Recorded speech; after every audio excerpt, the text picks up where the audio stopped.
They were a series of murders that shocked Britain to the core, and now pictures of a derelict block of flats where one of the victims was killed have emerged. The Yorkshire Ripper brought fear to the streets of the UK between 1975 and 1980, when he went on a murderous rampage that saw him convicted of killing 13 women and attempting to murder 7 others. And pictures of the scene of his fourth killing, Patricia Atkinson, 32, taken by British urban explorer Matt Scott, still managed to chill to the bone, despite the block of flats in Oak Avenue, Bradford, being in ruin. Matt took the pics for his Facebook page, Lost Places and Forgotten Faces, and said, "It was a very eerie and sad place to be, knowing what had happened in those flats.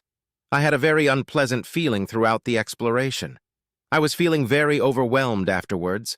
I had another place nearby I wanted to check out, but instead I decided to visit Patricia's grave at the other side of the city." Ex-lorry driver Sutcliffe used hammers, knives, and screwdrivers to murder his victims and was dubbed the Yorkshire Ripper, in reference to the Victorian serial killer Jack the Ripper.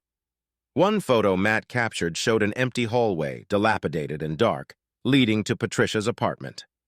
Another of the pictures showed a room in the apartment, murky and overgrown, peeled paint and debris clumped together on the floor.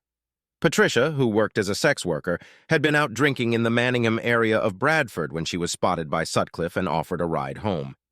Upon arriving back at Patricia's flat, Sutcliffe used a claw hammer to murder her, leaving her to be found by a friend the next day. She was buried at Sholamore Cemetery, and Matt added, "I hope Patricia is in a better place and was able to find her peace." The flat was a once palatial place to stay, but was smeared by its association with the murder in 1977.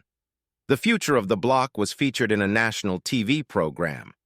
It is in private ownership, but in November 2010, 8 homeless people, 7 middle-aged men and a woman were rescued by local firefighters from the unoccupied flats when they inexplicably went on fire.